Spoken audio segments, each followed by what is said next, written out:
Hello friends, welcome to 5 star multi action channel. இன்றைக்கி நம்ம சேனலில் மோர் குழம்பு எப்படி பண்ணுறது அப்படிங்கிறத பார்க்க போகிறோம். ரொம்பவே சூப்பராக டேஸ்ட்டாக இருக்கும். ஸோ கண்டிப்பாக எல்லாமே இந்த வீடியோவை ஃபுல்லாக பார்த்துட்டு இந்த வீடியோ பிடிச்சிருந்தா லைக் பண்ணுங்கள், ஷேர் பண்ணுங்கள், கமெண்ட் பண்ணுங்கள். எங்கள் சேனலுக்கு இன்னும் சப்ஸ்கிரைப் பண்ணனா சப்ஸ்கிரைப் பண்ணி பக்கத்தில் இருக்க பெல் ஐக்கானை கிளிக் பண்ணுங்கள். இப்போ வாங்க இந்த அட்டகாசமான மோர் குழம்பு எப்படி பண்ணுறதுங்கிறத பார்க்கலாம். ஹலோ, இன்றைக்கி பார்த்திங்கன்னா மோர் குழம்பு எப்படி செய்கிறதுன்னு சொல்லிட்டு பார்ப்போம். இது எல்லோரும் செய்வாங்க, ஆனால் என்னோடய டைப் ஒரு டிஃப்ரெண்ட்டாக இருக்கும். இப்போ பார்த்திங்கன்னா முதல்ல அதுக்கு ஊற வைக்கிறது எப்படின்றத பார்த்துடலாம். ஊற வைக்கணும். கொஞ்சம் கடலைப்பருப்பு 2 டேபிள் ஸ்பூன் அளவுக்கு எடுத்திருக்கேன். அது கூடவே பார்த்திங்கன்னா கட்டி பெருங்காயம்,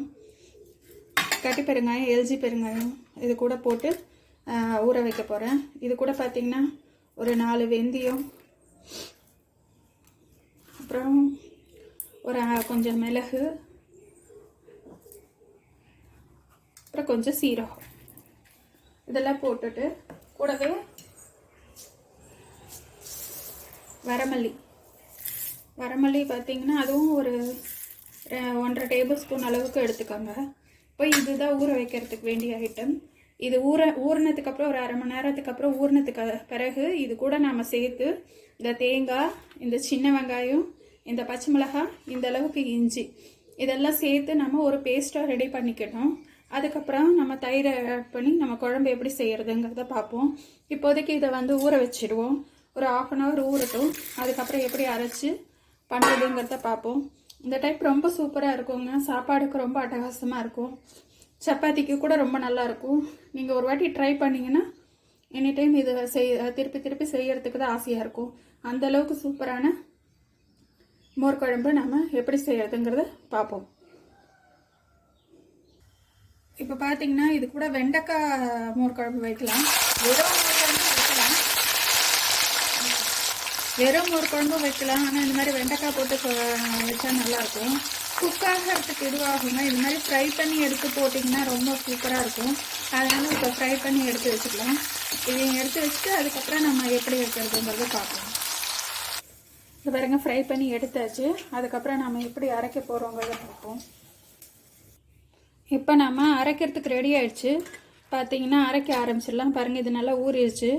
ஊறினதுக்கு பிறகு இதையும் சேர்த்துட்டு அரைக்க ஆரம்பிச்சிடலாம்.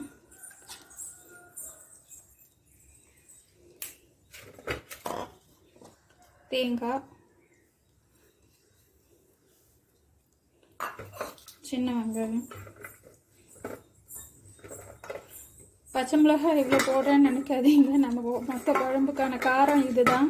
தூள் அது மாதிரி எதுவுமே போடுறதில்ல. இந்த காரம் மட்டும்தான். இது அவ்வளோ தூரம் காரமான மிளகாயும் இல்லை, அதனால நான் இந்தளவுக்கு காரம் போடுறேன். அதுக்கப்புறம் பார்த்திங்கன்னா எனக்கு தக்காளி சேர்த்தா ரொம்ப பிடிக்கும். அதனால் ஒரு தண்ணி வச்சுருக்கேன். ஒரே ஒரு தக்காளி இது கூட ஆட் பண்ணிடுறேன். இப்போ இது நல்லா தக்காளியும் வேகணும். அதனால் வேக வைக்கிறதுக்கு தண்ணியில் போட்டிருக்கேன். நம்ம அதை அரைச்சிட்டு வந்துடுவோம் கையோட. இப்போ பார்த்தீங்கன்னா இந்த மாதிரி அரைச்ச விழுது இருக்குது. இப்போ ரொம்ப நைஸாகவும் இல்லாமல் இந்தளவுக்கு அரைச்சா போதும். இப்போ நம்ம இது கூட ஆட் பண்ணிக்கலாம்.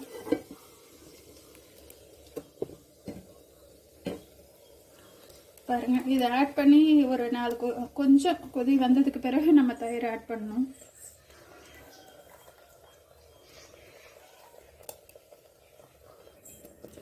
இப்போ பாருங்க, இந்த அளவுக்கு ஒரு அந்த பச்சை வாசனை போகிறதுக்காக இது வேணும்னா வெங்காயம் ஆட் பண்ணுறதை அவாய்ட் பண்ணிக்கலாங்க.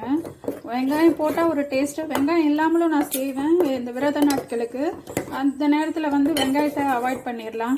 இது கொஞ்சம் நல்லா குக் ஆனதுக்கு பிறகு ஓரளவுக்கு கொஞ்சம் ஆனதுக்கு பிறகு நம்ம தயிரை ஆட் பண்ணிக்கலாம். உப்பு ஆட் பண்ணிக்கலாம். இப்போது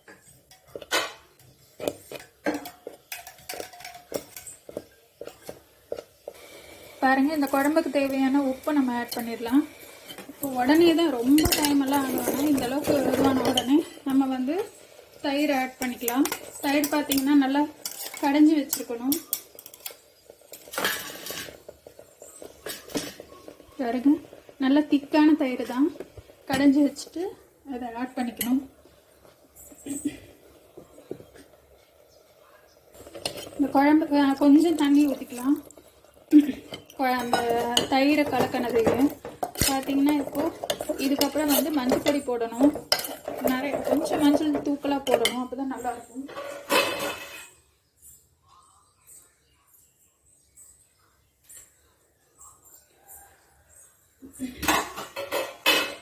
மோர் குழம்புக்கு மஞ்சள் பொடி தான் இது கூடவே இப்போவே நம்ம இந்த இதையும் சேர்த்துடலாம். வெண்டைக்காய் பாருங்கள், இப்போ வெண்டைக்காயும் சேர்த்துட்டு இப்போ இதில் என்னன்னா மோர் குழம்பு வந்து தலைன்னு கொதிக்கக்கூடாது. இப்போ சாம்பார் அந்த மாதிரி ரசம் சாம்பார் மாதிரியெல்லாம் குழம்பு மாதிரிலாம் கொதிக்கக்கூடாது. அப்படின்னு உரக்கட்டி வரும்போதே ஒரு தாளிப்பு ஒன்று கொடுத்துட்டு நம்ம நிறுத்திடணும். இந்த ஸ்டேஜில் உப்பு காரம் எல்லாம் பார்த்துக்கோங்க. காரம் ஆட் பண்ண முடியாது, வேணும்னா ஒரு வரமிளகா தாளிச்சிக்கலாம் அப்படியே தேவைப்பட்டா. இவ்வளோதான் மோர் குழம்பு, ரொம்ப சூப்பராக இருக்கும்.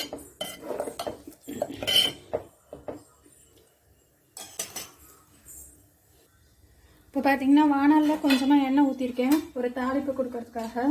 கொஞ்சம் உளுத்தம்பருப்பு, கொஞ்சம் கடுகு கொஞ்சம் சேர்த்து போட்டுக்கோங்க. அப்புறம் ஜீரகம், அப்புறம் கருவேப்பிலை ஆட் பண்ணிக்கோங்க. அவ்வளோதான். இது நம்ம அதில் கொட்டிடலாம். பாருங்கள், நுரப்பு கூட்டி வருது. அந்த நேரத்தில் நாம் இதுக்கான தாளிப்பை கொடுத்துடுறோம். அவ்வளோதான், இதோட வேலை முடிஞ்சது. அட்டகாசமான மோர் குழம்பு தயார். இதை செஞ்சு பாருங்கள், உங்களுக்கு ரொம்ப பிடிக்கும்.